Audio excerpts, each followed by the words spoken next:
Journal d'un paumé. Finalement, c'est l'histoire d'un mec qui essaye de changer de vie à 30 ans. Bonne écoute!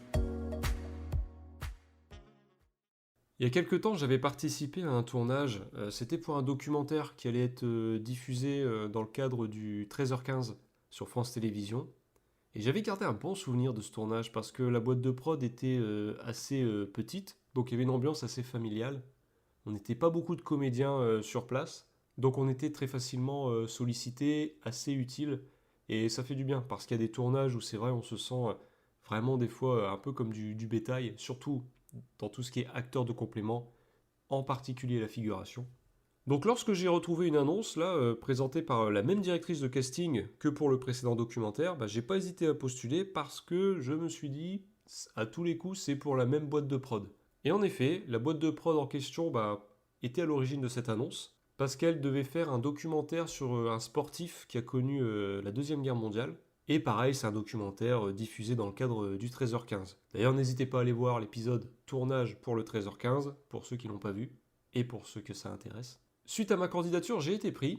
Et en effet, je me suis retrouvé avec la même boîte de prod d'il y a plusieurs mois. Cette fois-ci, le tournage avait lieu au sud de Paris, dans un grand appartement, vide de meubles. Alors, certaines pièces avaient été aménagées pour les besoins du tournage. Mais je retrouve l'ambiance familiale que j'avais connue pour le précédent documentaire. Il y a certaines personnes de la prod qui étaient déjà là la dernière fois, même la maquilleuse d'ailleurs, donc le dialogue se fait assez facilement, ils me reconnaissent. J'avoue que niveau mémoire, ces gens-là m'impressionnent toujours, que ce soit les directeurs de casting ou les gens au niveau de la prod, parce que ils voient tellement de personnes. À la limite, pour moi, c'est facile de les retenir parce que voilà, j'arrive, je suis tout seul, enfin, voilà, j'en vois moins souvent. Eux, ils voient des comédiens à l'appel et ouais, la plupart du temps, ils arrivent à se souvenir du prénom, machin, enfin bref. Ça me fait plaisir de les retrouver. Je retrouve aussi cette ambiance familiale, comme je disais, notamment dans une pièce où ils ont amené une énorme table où on est tous assis pour manger, pour discuter entre les prises. Et là, pareil, il y a le réalisateur qui n'hésite pas à venir me voir, à m'expliquer ce qu'il attend, à se présenter, à faire connaissance. Chose vraiment très rare sur les films, enfin sur les longs métrages à gros budget, etc.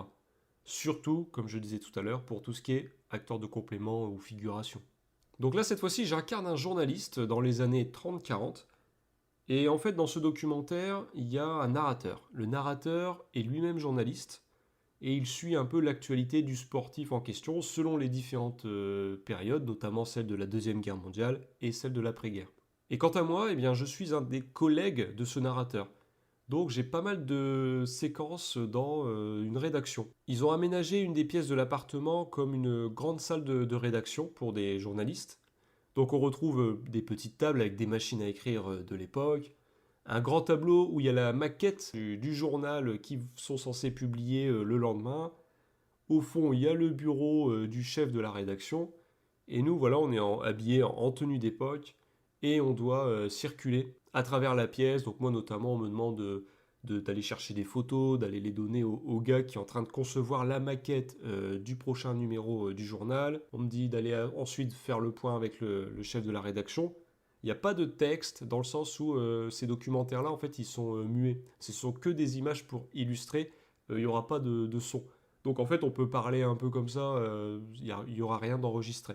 D'ailleurs, au niveau de certains figurants, il y a des gens de la prod eux-mêmes qui s'y collent. Et comme c'est un truc d'époque, ils doivent se raser à blanc. Et on voit que du coup, pour les autres personnes de la prod, voilà, c'est sujet de petite taquinerie parce qu'ils découvrent les visages de leurs collègues rasés à blanc.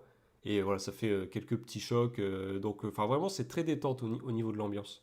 Donc, on fait nos passages. Il y a pas mal de plans aussi, des fois, qui vont être un peu improvisés. Dans le sens où le réalisateur, sur le coup, se rend compte que, ah tiens, ça c'est pas mal, on va faire un focus là-dessus.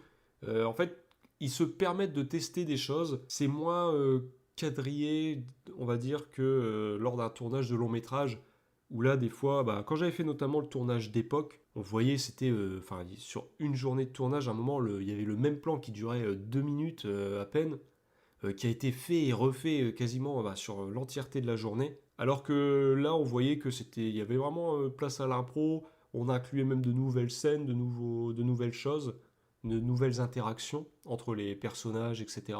Et j'avoue que je préfère un peu cette ambiance. Ensuite, dans le documentaire, le narrateur change de rédaction dans le contexte de la Deuxième Guerre mondiale. En fait, il est envoyé dans une autre rédaction. Et là, pareil, j'incarne un de ses collègues. Alors j'ai dû vite fait changer de costume pour que ça passe mieux. Et là, on se retrouve à trois. On n'est plus que trois, donc là, c'est pareil. Ça fait plaisir parce qu'on a vraiment pas mal de choses à faire. On sent qu'on est utile, qu'on est dans le cadre. Pas comme certains tournages où tu sens que tu fais juste un peu de la foule et tu vois que de toute façon le cadre de la caméra ne vient même pas jusqu'à toi et où à la fin tu ressors de ta journée, t'es blasé parce qu'en fait t'as servi à rien. Là au contraire, on me fait vraiment interagir avec le narrateur, le personnage du narrateur, en l'emmenant au niveau de sa nouvelle rédaction, en lui présentant son bureau. Il y a des scènes où on discute tous les trois. Alors comme je disais, on n'enregistre pas le son et c'est pour ça qu'assez rapidement on se met à dire des conneries. Au début, moi, je le faisais sérieux et tout. Et je vois que l'autre comédien, qui fait le troisième collègue, lui, quand il s'adresse au... Je vais l'appeler narrateur, hein, voilà, l'autre. Il lui dit, ah ouais, moi j'aime bien la presse people, machin. Mais alors, il dit des bêtises, mais il joue sérieux, parce qu'il y a quand même le visage qui apparaît à l'écran, etc. Et je me dis, ouais, en fait, ils ont raison, tant qu'on joue bien, même si on dit des conneries, voilà, pourquoi pas, quoi. Et du coup, je m'y suis mis aussi, et lorsqu'on a fait une prise, j'ai commencé à dire des trucs genre, bah tiens, regarde, je te présente l'autre branleur, bon allez, moi, je te laisse, ça c'est ton bureau, je vais aller boire des bières et tout. Et au final, c'est un bon exercice parce qu'on joue sérieusement. C'est-à-dire que le rendu au niveau de la caméra, on va pas se rendre compte qu'on dit des conneries. Et puis, ça permet de briser la glace entre nous. Pour les autres prises, on sent qu'on est plus détente. C'est bizarre à dire, mais voilà, ça nous permet d'être même un peu plus créatif, etc. Toujours en restant dans le rôle, hein, parce que voilà, il faut pas que ce soit le cabaret quand on tourne les scènes. Mais voilà. Et à la fin de ce tournage, je me souviens, je discute un peu avec justement l'autre acteur qui faisait le deuxième collègue. Et il me disait, lui, c'était la première fois qu'il participait à un tournage pour un documentaire. Et il a trouvé ça génial. Il disait, ah purée, on se sent vraiment utile. C'est pas comme des fois où tout ce qui est acteur de complément, des fois tu passes toute une journée pour qu'on aperçoive de loin le haut de ton épaule à l'écran, voilà. Enfin, bref, là il disait, ouais, il y a vraiment, enfin c'était vraiment cool. Et il m'explique que un peu plus tôt dans la semaine, il a participé à un tournage de nuit pour jouer un spectateur dans une salle, dans un genre de Grand Rex, je crois, enfin je sais plus. Un film où apparemment il y a Omar Sy, et il me disait, en fait, c'était blasant parce qu'il jouait un spectateur, mais il sentait qu'il servait vraiment à rien parce que, bon, bon, déjà la salle en question, alors je sais plus si c'était le Grand Rex ou quoi, mais ils la remplissent pas, ils font des effets un peu de foule après selon les plans. Enfin bref, il sentait que vraiment, en plus c'était une salle dans le noir, etc. Tout un tournage de nuit où il a passé son temps assis à rien faire. C'est pas la même chose que là où t'es en costume d'époque et t'as des interactions avec le, les acteurs principaux. Là, t'es vraiment comédien, t'es pas juste figurant de passage, quoi. Donc très content de ce tournage. Bon, on a fini avec pas mal de retard parce que bah bon, c'est bien les plans improvisés ou les choses comme ça, mais du coup on a fini, il y avait plus d'une heure de retard. Du coup, au bout d'un moment, la prod a même commandé des pizzas. À la base, ils nous avaient demandé si on voulait manger avec eux, et bon, par rapport à l'heure où on était censé terminer, moi j'avais dit non, t'inquiète, ça ira. Mais vu que ça a pris du retard, ils sont revenus vers moi en disant bah viens taper dans la pizza et tout, et ils avaient vraiment commandé pas mal de choses. Et pour dire que voilà, c'était, enfin, en vrai, sur le papier, ça fait rêver quand t'entends parler de un peu de grosses productions, des blockbusters, parce que bah voilà, que ce soit au niveau du casting ou au niveau des décors, tout ça, c'est vrai que c'est impressionnant. Mais en fait, en termes d'utilité, quand t'es ouais, acteur de complément, tu t'amuses beaucoup plus sur des petites prods, je trouve. Vraiment, il n'y a pas photo entre les... là, par exemple, le tournage d'époque que j'avais fait à Paris, où là, tu vois que c'était un gros budget, puisque c'était produit par Pathé.